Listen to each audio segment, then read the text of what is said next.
Assalamualaikum warahmatullahi wabarakatuh. Perkenalkan, saya Kemas Afan Rafizal, mahasiswa Universitas Pamulang dengan program studi manajemen S1. Di video kali ini, kita akan membahas mengenai peranan industrialisasi dalam pembangunan ekonomi. Baik, kebijakan industrialisasi dalam pembangunan ekonomi.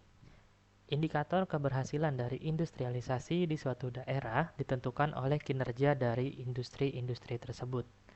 Meskipun bukan hanya menjadi tujuan akhir oleh pembangunan ekonomi, namun industrialisasi yang merupakan upaya untuk mencapai tingkat pertumbuhan yang tinggi serta berkelanjutan yang selanjutnya akan menciptakan pendapatan per kapita tinggi.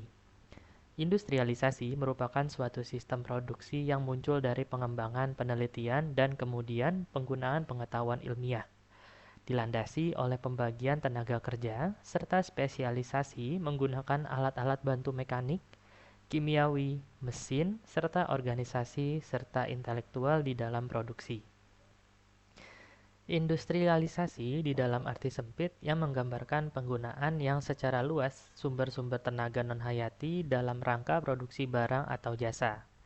Meskipun definisi ini dirasa sangat membatasi industrialisasi, namun tidak hanya terdapat pada pabrik ataupun manufaktur, tetapi juga bisa meliputi pertanian, dikarenakan pertanian tidak dapat lepas dari mekanisasi atau pemakaian sumber tenaga non-hayati. Demikian pula halnya dengan transportasi serta komunikasi. Industrialisasi yang merupakan proses peralihan dari satu bentuk masyarakat tertentu yang menuju masyarakat industrial modern, terdapat 3 jenis definisi untuk dapat memahami industrialisasi. Antara lain, yang pertama, residual, yaitu industri berarti semua hal yang bukan merupakan pertanian. Yang kedua, sektoral, yang mengatakan industri adalah energi, pertambangan, dan juga usaha manufaktur. Dan yang ketiga, bersifat mikro dan makro, yaitu sebagai proses produksi yang lebih luas sebagai proses sosial industrialisasi. Proses industrialisasi yang bisa dipahami adalah melalui konsep pembangunan, karena arti pembangunan serta industrialisasi seringkali dianggap sama.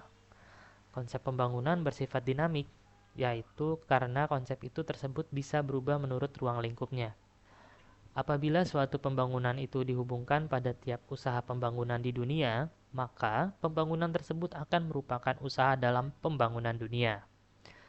Industrialisasi ialah sebagai proses dan pembangunan industri yang berada dalam satu jalur kegiatan, yaitu yang pada hakikatnya berfungsi dalam meningkatkan kualitas hidup dan juga kesejahteraan rakyat. Industrialisasi tersebut tidaklah terlepas daripada upaya peningkatan pada mutu sumber daya manusia dan pemanfaatan sumber daya alam. Tujuan pada pembangunan industri nasional baik dalam jangka menengah maupun jangka panjang yang ditujukan untuk dapat mengatasi permasalahan dan juga kelemahan baik pada sektor industri maupun untuk dapat mengatasi permasalahan secara nasional, yaitu antara lain yang pertama, meningkatkan penyerapan tenaga kerja industri. Yang kedua, meningkatkan ekspor di Indonesia dan pemberdayaan pasar di dalam negeri. Yang ketiga, memberikan sumbangan pertumbuhan yang akan berarti bagi perekonomian. Yang keempat, mendukung perkembangan pada sektor infrastruktur. Yang kelima, meningkatkan kemampuan kemajuan teknologi. Dan yang keenam, meningkatkan pendalaman struktur industri serta diversifikasi produk. Dan yang terakhir yang ketujuh, meningkatkan penyebaran industri-industri. Faktor-faktor pendorong industrialisasi yaitu antara lain, yang pertama, kemampuan pada teknologi dan inovasi. Yang kedua, laju pertumbuhan pada pendapatan nasional per kapita. Yang ketiga, kondisi dan struktur pada awal ekonomi di dalam negeri. Negara yang pada awalnya memiliki industri dasar atau primer atau hulu seperti antara lain baja, semen, kimia, dan industri menengah seperti mesin-mesin alat produksi yang akan mengalami proses industrialisasi yang lebih cepat. Yang keempat, besarnya pangsa pasar yang ditentukan pada tingkat pendapatan dan jumlah penduduk Indonesia. Dengan kurang lebih dari 200 juta orang, penduduk menyebabkan pertumbuhan kegiatan ekonomi. Yang kelima, ciri industrialisasi yaitu dengan cara pelaksanaan industrialisasi seperti pada tahap implementasi. yaitu jenis industri unggulan dan serta insentif yang diberikan. Yang keenam, negara yang memiliki sumber daya alam yang besar cenderung lebih lambat dalam industrialisasi. Dan yang terakhir, kebijakan-kebijakan atau strategi pemerintah seperti tax holiday dan bebas bea masuk bagi industri orientasi ekspor. Perusahaan manufaktur yang merupakan penopang utama dalam perkembangan industri sebuah negara. Perkembangan industri manufaktur sebuah negara juga dapat digunakan untuk dapat melihat perkembangan industri secara nasional negara. Perkembangan ini juga dapat dilihat baik dalam aspek kualitas produk yang dihasilkan maupun kinerja industri secara keseluruhan. Sejak krisis pada ekonomi dunia terjadi tahun 1998 dan juga merontokkan berbagai sendi-sendi perekonomian nasional, perkembangan industri Indonesia secara nasional belum dapat memperlihatkan perkembangan yang baik. Bahkan perkembangan industri nasional khususnya pada industri manufaktur lebih sering terlihat merosot ketimbang kenaikan grafik peningkatannya. Industri manufaktur di masa depan adalah pada industri-industri yang mempunyai daya saing tinggi, yang didasarkan pada tidak hanya kepada besarnya potensi di Indonesia atau comparative advantage, yaitu seperti luas bentang wilayah, kemudian besar jumlah penduduk, serta ketersediaan sumber daya alam, akan tetapi juga berdasarkan kemampuan daya kreasi dan serta keterampilan serta profesionalisme SDA atau sumber daya manusia Indonesia. Competitive advantage. Industri manufaktur yang lebih terbelakang dikarenakan keterbatasan teknologi, kualitas sumber daya manusia, juga keterbatasan dana pemerintah atau selalu defisit, dan sektor swasta. Kemudian, kerjasama antara pemerintah serta industri dan lembaga pendidikan dan penelitian yang masih rendah. Alasannya dari adanya industrialisasi diantaranya adalah warisan masa lalu, pembagian buru-buru dan perdagangan, perusahaan multinasional, serta bantuan ekonomi, kekuatan kartel, dan pembayaran hutang perang. Strategi pada pembangunan sektor industri yang pelaksanaan industrialisasi seperti pada strategi substitusi impor atau inward looking bertujuan untuk mengembangkan industri yang berorientasi domestik yang dapat menggantikan produk-produk impor. Pertimbangan dalam menggunakan strategi ini adalah sumber daya alam dan faktor produksi yang cukup tersedia. Kemudian, potensi permintaan di dalam negeri yang memadai sebagai pendorong pada perkembangan industri manufaktur di dalam negeri. Kesempatan kerja yang menjadi luas, pengurangan pada ketergantungan impor sehingga defisit berkurang, strategi pada promosi ekspor atau outward looking yang berorientasi ke pasar internasional di dalam usaha pengembangan industri di dalam negeri yang memiliki keunggulan-keunggulan bersaing. Rekomendasi agar strategi dapat berhasil di antara yang lain, pasar harus menciptakan sinyal harga benar yang dapat merefleksikan kelangkaan barang-barang yang bisa baik di pasar input maupun output. Tingkat proteksi impor harus rendah, maka nilai tukar haruslah realistis dan ada insentif dan peningkatan ekspor. Terdapat unsur-unsur pada industrialisasi, yaitu antara lain yang pertama, masyarakat yang telah melakukan proses produksi menggunakan mesin. Yang kedua, berskala dengan besar. Yang ketiga, pembagian kerja yang teknis dan relatif kompleks. Yang keempat, menggunakan tenaga kerja dengan keterampilan yang bermacam-macam.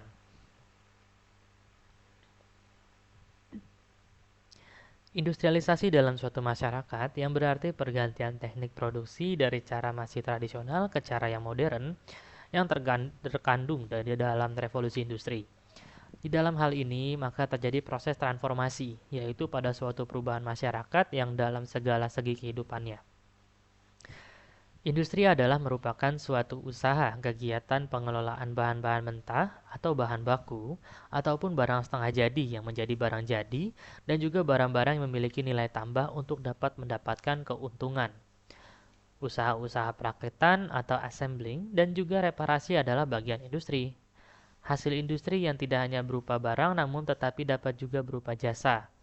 Industrialisasi yang merupakan suatu proses interaksi di antara perkembangan teknologi serta inovasi, spesialisasi dan perdagangan di dunia dalam meningkatkan pendapatan masyarakat dengan mendorong dalam perubahan struktur ekonomi. Faktor-faktor pendorong selain daripada perkembangan teknologi dan inovasi serta laju pertumbuhan pada pendapatan per kapita adalah yaitu sebagai berikut. Yang pertama, kondisi dan struktur pada awal ekonomi di dalam negara. Negara yang pada awalnya memiliki industri dasar, primer atau hulu seperti antara lain baja, semen, kimia, dan industri tengah, yaitu seperti mesin alat-alat produksi akan mengalami suatu proses industrialisasi yang relatif cepat. Hal ini disebut dikarenakan jika sudah terdapat berbagai industri-industri hulu dan menengah yang kuat, maka otomatis negara-negara yang bersangkutan akan lebih mudah dalam membangun industri hilir, dengan tingkat diversifikasi produksi yang tinggi jika akan dibandingkan dengan negara-negara yang belum mempunyai industri hulu dan menengah. Yang kedua, besarnya pasar dalam negeri yang telah ditentukan oleh kombinasi antara populasi serta tingkat pendapatan nasional real per kapita. Besarnya pangsa pasar DN yang ditentukan pada tingkat pendapatan dan juga jumlah penduduk, misalnya di Indonesia dengan total jumlah penduduk kurang lebih 200 juta. Orang menyebabkan pertumbuhan kegiatan ekonomi karena pasar yang besar dan menjamin adanya skala ekonomi serta efisiensi dalam proses produksi. Yang ketiga, ciri industrialisasi, yaitu dengan cara pelaksanaan industrialisasi seperti di tahap implementasi, kemudian jenis industri unggulan dan insentif yang diberikan termasuk di dalamnya adalah insentif-insentif kepada investor. Yang keempat, kondisi serta keberadaan sumber daya alam. Negara dengan SDA yang lebih besar biasanya cenderung lebih lambat di dalam industrialisasi, karena tingkat diversifikasi laju pertumbuhan ekonomi relatif lebih rendah. Dan yang terakhir, kebijakan serta strategi pemerintah seperti tax holiday, kemudian bebas bea masuk untuk bahan baku impor, pinjaman dengan suku bunga relatif rendah.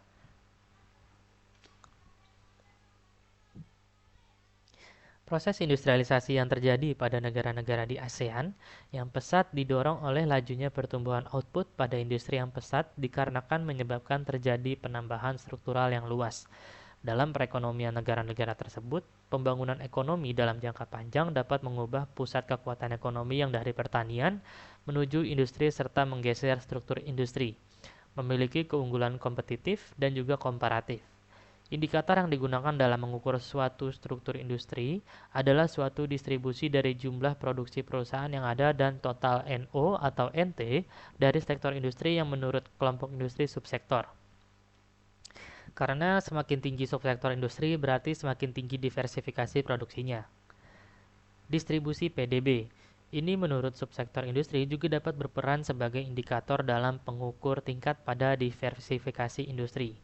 Semakin majunya industri manufaktur, maka semakin besar kontribusi output kelompok-kelompok industri berteknologi tinggi terhadap suatu pembentukan PDB. Perubahan struktur industri tersebut disebabkan oleh penawaran agregat-agregat perkembangan teknologi kualitas SDM serta inovasi material baru untuk produksi serta permintaan agregat dalam peningkatan pendapatan per kapita yang dapat mengubah volume dan juga pola konsumsi. Orientasi pada perkembangan industri manufaktur Indonesia masih pada tahap barang konsumsi sederhana seperti makanan, minuman, serta pakaian jadi. Sisi permintaan agregat yaitu pasar domestik, barang konsumsi yang berkembang pesat seiring dengan laju penduduk dan juga peningkatan pendapatan masyarakat per kapita. Sedangkan pada sisi penawaran agregat yaitu sarana dan prasarana menunjang dalam produksi. Untuk dapat membandingkan dan menganalisa kemampuan dari produksi di negara-negara yang berbeda, dikarenakan industri dapat diklasifikasikan dalam 3 kategori. Kategori pertama yaitu industri dengan teknologi tinggi, contohnya obat-obatan, komputer, alat-alat perkantoran, barang elektronik, serta kendaraan bermotor. Kategori yang kedua yaitu industri dengan menengah, contohnya dengan produk-produk dari logam sederhana, produk-produk dari plastik dan karet, serta penyulingan minyak. Kategori yang ketiga adalah industri rendah, seperti pada kertas dan percetakan, pakaian jadi, makanan, minuman, rokok, serta mebel. Tingkat perkembangan pada industri manufaktur yang dapat dilihat dari pendalaman pada struktur industri itu sendiri. Struktur industri yaitu yang pertama, ragam produk-produk barang konsumsi. Sederhana, barang konsumsi dengan kandungan teknologi lebih canggih, ataupun barang modal. Intensitas pada pemakaian faktor-faktor produksi barang dengan padat karya dan juga barang dengan padat modal. Orientasi pada pasar bangsa domestik dan barang ekspor. Indonesia masih memiliki ketergantungan-ketergantungan pada impor barang-barang dari luar negeri. Hal ini dikarenakan tingkat industri manufaktur di Indonesia masih lemah. Walaupun masih terus berkembang hingga pada tingkat ketergantungan impor barang-barang manufaktur yang masih tinggi, berbeda dengan negara-negara yang masih memiliki industri manufaktur maju. Maka negara-negara tersebut tidak bergantung pada impor. Walaupun kondisi pada manufaktur yang di Indonesia terus berkembang pada neraca perdagangan Indonesia untuk barang-barang manufaktur yang terus mengalami defisit, kecuali pada tahun 1998 sampai 1999, dikarenakan turun drastis akibat dari depresiasi rupiah dan juga krisis ekonomi.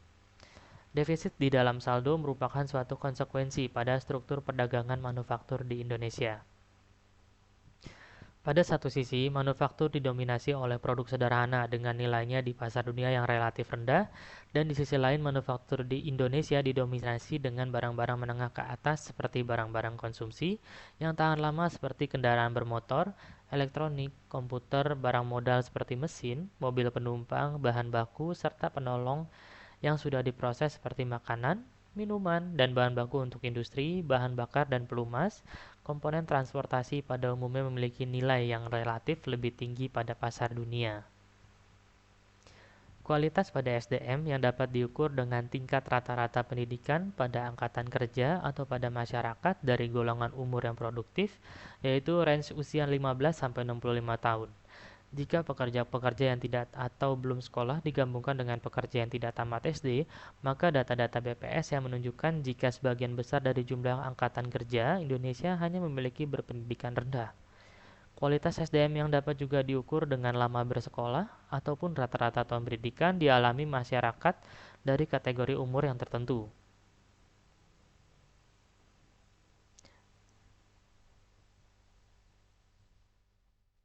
Rata-rata lama tahun pendidikan yang dialami masyarakat pada kategori umur 25 tahun ke atas di Indonesia yang paling singkat jika dibandingkan dengan negara-negara ASEAN lain, yaitu masih di bawah 5 tahun. Hal ini menggambarkan jumlah penduduk Indonesia terutama diploma pendidikan tinggi di atas sarjana S1 lebih sedikit dibandingkan dengan negara-negara Asia lain. Rendahnya kualitas SDM Indonesia salah satunya disebabkan terbatasnya dana pendidikan yang disediakan pemerintah. Basis ekspor dan pasar masih sempit meskipun Indonesia masih mempunyai banyak sumber daya alam dan tenaga kerja. Tetapi produk dan pasar masih hanya terkonsentrasi terbatas pada 4 produk yang seperti kayu lapis, pakaian jadi, tekstil dan alas kaki.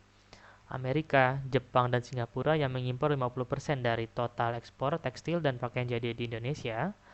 Produk penyumbang 80% dari ekspor manufaktur di Indonesia masih mudah terpengaruh pada perubahan permintaan produk pada pasar terbatas. Banyak produk-produk manufaktur terpilih padat karya yang mengalami penurunan harga dikarenakan muncul para pesaing baru seperti Cina dan Vietnam. Produk-produk manufaktur tradisional yang menurun daya saingnya sebagai akibat dari faktor internal seperti tuntutan kenaikan upah. Ketergantungan pada impor sangat tinggi pada tahun 1990. Indonesia menarik banyak PMA untuk dapat industri berteknologi tinggi seperti kimia, elektronik, dan juga otomotif. Tetapi proses penggabungan, pengepakan, dan juga assembling masih dengan hasil nilai impor bahan baku. Juga komponen dan input perantara masih tinggi, yaitu di atas 45%. Industri padat karya seperti tekstil dan pakaian jadi dan kulit bergantung pada impor bahan baku, serta komponen dan input perantara yang juga masih relatif tinggi.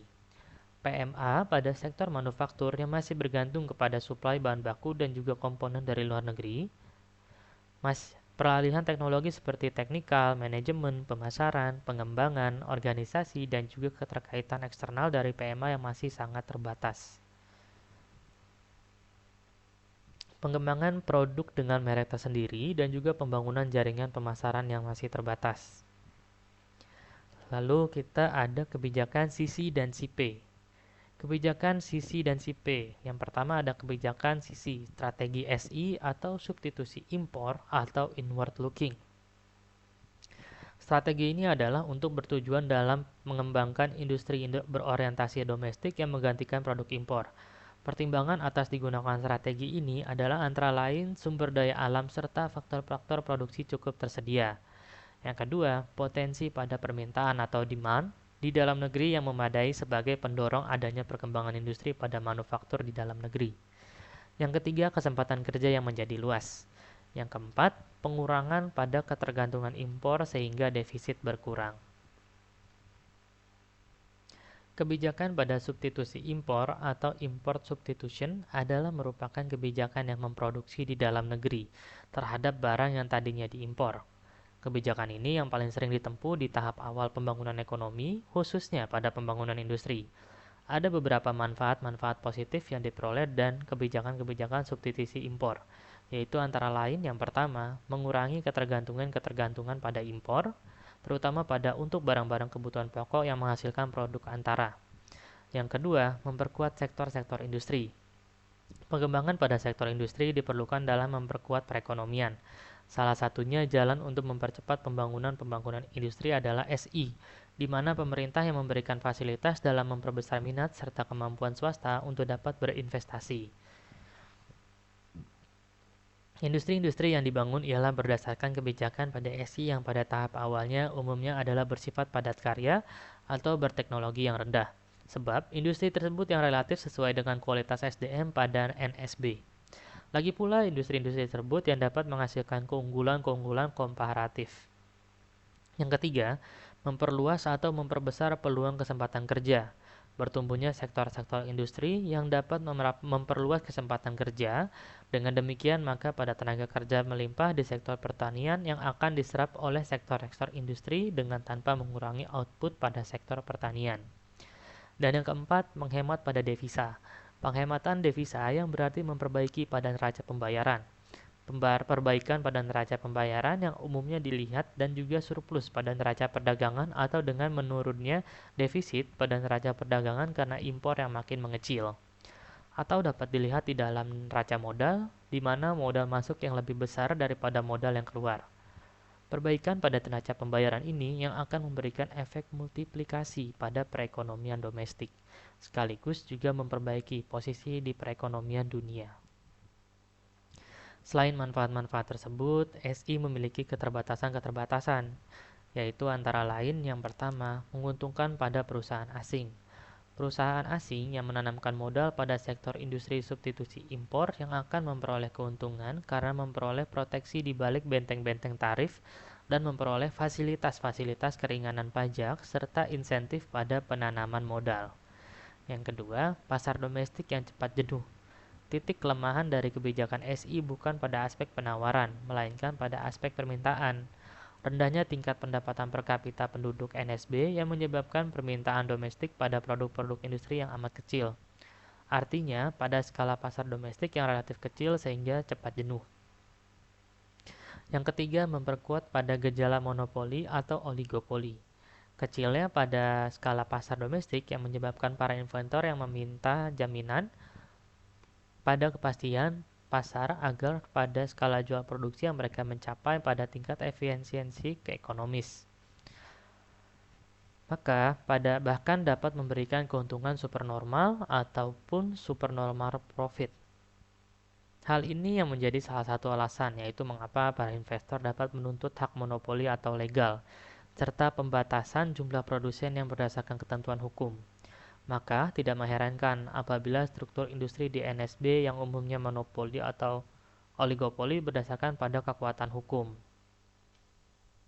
Yang keempat, ketergantungan semakin besar terhadap impor yang menjadi persoalan besar di dalam kebijakan SI adalah dengan tidak tersedianya industri pendukung, misalnya apa yang dapat menyediakan mesin-mesin dan juga bahan-bahan baku. Akibatnya, dari kebijakan SI tersebut justru menimbulkan ketergantungan yang baru terhadap impor. Impor bahan baku dan juga barang modal justru yang meningkat jika target pertumbuhan pada output industri ataupun ekonomi dapat ditingkatkan. Selanjutnya ada kebijakan strategi PE atau promosi ekspor atau bisa disebut outward looking. Strategi ini lebih berorientasi pada pasar internasional yang dalam usaha pengembangan industri di dalam negeri yang memiliki keunggulan dalam bersaing. Rekomendasi agar strategi ini berhasil adalah yang pertama, pasar yang harus menciptakan adanya sinyal harga yang dapat merefleksikan kelangkaan barang bersangkutan tersebut baik pada pasar input maupun pasar output. Yang kedua, tingkat pada proteksi impor harus rendah. Yang ketiga, nilai tukar harus realistis. Dan yang keempat, adanya insentif demi peningkatan ekspor. Promosi ekspor atau PE yang merupakan salah satu alternatif untuk mengatasi cepat jenuh atas pasar domestik sebab karena pasar luar negeri yang relatif jauh lebih besar daripada pasar domestik. Kebijakan-kebijakan PE yang umumnya dilakukan setelah berhasil melaksanakan SI, tetapi ada juga yang dapat melakukan secara bersamaan.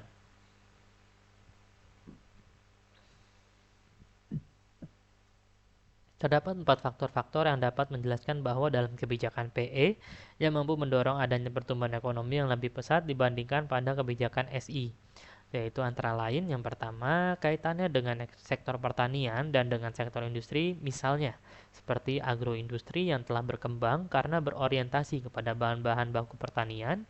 Dengan adanya kaitan-kaitan ini, maka permintaan-permintaan sektor industri terhadap sektor-sektor pertanian tetap dapat dipertahankan. Yang kedua, skala-skala ekonomi atau economies of scale yang dapat dicapai adalah karena permintaan ekspor dengan skalanya cukup besar hingga dapat diproduksi dengan secara manufaktur ataupun massal. Yang ketiga, meningkatnya persaingan-persaingan atas prestasi perusahaan yang karena kuatnya persaingannya pada pasar dunia. Yang keempat, dampak dari kekurangan devisa atas pertumbuhan ekonomi yang dapat diatasi. Meskipun kebijakan-kebijakan PE tersebut dapat memberikan manfaat, namun juga dapat terdapat beberapa masalah. Yaitu yang pertama, cepat jenuh pasar internasional, yaitu cepat jenuhnya pasar internasional yang disebabkan oleh faktor permintaan dan faktor penawaran. Dilihat dari sisi permintaan dan apa saja yang diekspor oleh NSB seperti antara lain pakaian, makanan olahan, barang-barang elektronik sederhana, bahkan serta kendaraan, umumnya yang merupakan barang kebutuhan pokok bagi negara-negara maju. Sebagai barang kebutuhan pokok, elastisitas permintaannya seperti elastisitas harga dan elastisitas pendapatan yang sangat rendah, sehingga pasar relatif tetap. Yang kedua, semakin kuatnya kebijakan-kebijakan proteksi oleh negara-negara maju. Meskipun negara-negara maju yang memiliki keunggulan komparatif di dalam produksi teknologi pada padat modal dan serta ilmu pengetahuan, maka tetap melakukan proteksi pada industri-industri yang berteknologi sederhana. Krisis ekonomi yang terjadi pada tahun 1998 sangat memukul dan berdampak pada industri manufaktur Indonesia dan berakibat pada depresiasi nilai rupiah yang sangat besar pada dolar Amerika Serikat. Krisis ekonomi ini yang menunjukkan bahwa ternyata pada pembangunan industri yang selama masa pemerintahan Orde Baru ini tidak menghasilkan industri nasional yang baik dan kokoh. Sebaliknya, maka pembangunan industri yang didukung oleh kebijakan-kebijakan SI yang dengan proteksi yang berlebihan dan juga terlalu lama dan telah membuat industri-industri manufaktur di Indonesia menjadi sangat lemah dengan tingkat ketergantungannya dan utang-utang yang tinggi. Masuknya IMF ke negara Indonesia ialah untuk membantu keluar dari krisis ekonomi tersebut yang telah membawa perubahan yang besar di dalam kebijakan-kebijakan industrialisasi di dalam negeri. Dibandingkan dengan keadaan pada sebelum krisis, maka kebijakan-kebijakan industri baru yang dianut oleh Indonesia lebih berorientasi pada X dan dengan tidak menghilangkan pembangunan industri pada pasar domestik. Kemudian salah satu langkah konkret yang dapat dilakukan oleh pemerintah dengan mengadakan tarif M baik terhadap barang jadi ataupun barang setengah jadi, kemudian bahan baku komponen secara bertahap dan penghilangan fasilitas dengan kemudahan selama masa Orde Baru yang banyak diberikan pada perusahaan-perusahaan besar. Sementara itu, kemudian fasilitas-fasilitas kemudahan untuk kredit murah yang tetap diberikan kepada usaha-usaha kecil dan menengah, tetapi dengan prosedur seleksi yang jauh lebih ketat dan juga memiliki tujuan-tujuan program yang jelas. Perhatian yang besar juga kemudian diberikan kepada pengembangan industri pendukung yang dapat membuat mesin, peralatan produksi, diantaranya bahan baku dan komponennya. Tujuan untuk mengurangi dan meminimalisir ketergantungan antara sektor industri manufaktur yang khususnya dan ekonomi nasional terhadap M. Guna mendukung atas kebijakan tersebut, maka pemerintah menerapkan clustering, yaitu setiap industri mempunyai keterikatan produksi yaitu ke belakang maupun ke depan yang kuat dengan industri-industri lain ataupun sektor ekonomi lain-lainnya. Faktor-faktor pendorong selain perkembangan teknologi atau T dan inovasi atau IN serta laju pada pertumbuhan pendapatan per kapita sebagai berikut. Yang pertama, kondisi pada struktur awal ekonomi di dalam negara. Yang kedua, besar pasar di dalam negeri yang ditentukan pada kombinasi antara populasi dan tingkat pendapatan nasional real per kapita. Dan yang ketiga, ciri industrialisasi yaitu dengan cara pelaksanaan industrialisasi yang seperti tahap implementasi, serta jenis industri unggulan dan juga insentif yang diberikan termasuk juga di dalamnya ada insentif kepada para investor. Yang keempat, kondisi serta keberadaan sumber daya alam. Yang kelima, kebijakan serta strategi pemerintah seperti tax holiday serta bebas bea untuk serta bebas bea masuk untuk bahan-bahan baku impor, kemudian pinjaman dengan suku bunga relatif rendah. Dan yang terakhir, tingkat perkembangan pada industri manufaktur yang dapat dilihat dari pendalaman struktur industri tersebut. Struktur industri seperti ragam produk pada barang konsumsi, sederhana, barang konsumsi dengan kandungan-kandungan teknologi lebih canggih, barang modal. Kemudian intensitas pemakaian faktor produksi barang dengan padat karya dan juga barang dengan padat modal, orientasi pada pasar barang domestik dan juga barang ekspor. Kualitas SDM yang dapat diukur dengan tingkat rata-rata pendidikan dari angkatan kerja dan masyarakat dari golongan pada umur produktif, yaitu pada umur 15-65 tahun. Jika pekerja yang tidak atau belum sekolah digabungkan dengan pekerja tidak tamat SD, maka data BPS menunjukkan sebagian besar dari jumlah angkatan kerja di Indonesia hanya berpendidikan rendah. Tingkat rendahnya kualitas SDM Indonesia salah satunya disebabkan pada terbatasnya dana pendidikan yang disediakan pemerintah. Krisis ekonomi yang terjadi pada tahun 1998 sangat memukul industri manufaktur Indonesia hingga berakibat pada depresiasi nilai rupiah yang sangat besar terhadap dolar Amerika. Krisis ekonomi menunjukkan ternyata adanya pembangunan industri selama masa pemerintahan Orde Baru yang tidak menghasilkan industri nasional yang kokoh dan baik. Sebaliknya, pada pembangunan industri yang didukung oleh pada kebijakan SI dengan proteksi yang berlebihan dan juga terlalu lama yang telah membuat industri manufaktur Indonesia yang menjadi sangat lemah dengan tingkatnya tinggi ketergantungan pada M dan utang yang tinggi. Selanjutnya ada keterkaitan industrialisasi dengan sektor lain atau pertanian. Dalam rangka untuk memajukan sektor agraris pada wilayah pedesaan, industrialisasi pertanian yang merupakan keniscayaan, setidaknya terdapat 3 prinsip utama di dalam industrialisasi pertanian yang kerap kali digunakan oleh negara-negara berkembang. Ucap Bustanul Arifin tahun 2005 nomor 142-143. Pertama, pembangunan yang berbasis pertanian yang juga mengutamakan potensi pasar di dalam negeri sekaligus memanfaatkan besar jumlah penduduk. Upaya untuk memompa daya beli masyarakat yang ditempuh melalui peningkatan produktivitas juga peluasan peluang kerja. Stabilisasi nilai tukar serta pembangunan industri berhubungan dengan pertanian dan pedesaan. Kedua, yaitu pada pembangunan pedesaan yang dirangsang oleh pada agroindustri. Pada prinsip ini melihat bahwa lantaran tersebut mengandalkan lahan dan juga tenaga kerja. Sumber daya di pedesaan yang lebih banyak menunjukkan untuk produksi pertanian. Biasanya sumber daya di pedesaan lebih terampil di dalam usaha tani di hulu, namun juga kurang terampil di dalam produksi manufaktur pada hilir. Di sinilah industrialisasi pada pertanian yang membidik pada daerah pedesaan yang akan mampu mengatrol pada kualitas sumber daya manusia di pedesaan dan yang pembangunan pedesaan yang pada umumnya. Prinsip tersebut maka menekankan pada urgensi keterkaitan di depan dan ke belakang daripada proses industrialisasi yang kemudian dapat menghasilkan nilai tambah yang cukup besar. Yang ketiga, yaitu pada pembangunan dengan daya dorong yang berusaha dalam meningkatkan produktivitas dan juga daya beli kaum miskin yang serta mendorong motivasi kaum berada. Analogi yang sama dan dipakai untuk menggambarkan adanya daya dorong pembangunan di pedesaan atau daerah secara umum bagi pembangunan di daerah perkotaan ataupun pusat aktivitas ekonomi dan kekuasaan. Prinsip industrialisasi ini yang memprioritaskan atensi kepada kelompok miskin dan juga daerah pedesaan, bukan hanya kelompok kaya dan juga daerah perkotaan. Akhirnya sudah selesai materi yang bisa kita bahas hari ini dan di video kali ini. Kurang lebihnya mohon maaf apabila ada kesalahan kata dan penyampaian yang kurang tepat. Wabillahi taufiq wal hidayah. Wassalamualaikum warahmatullahi wabarakatuh.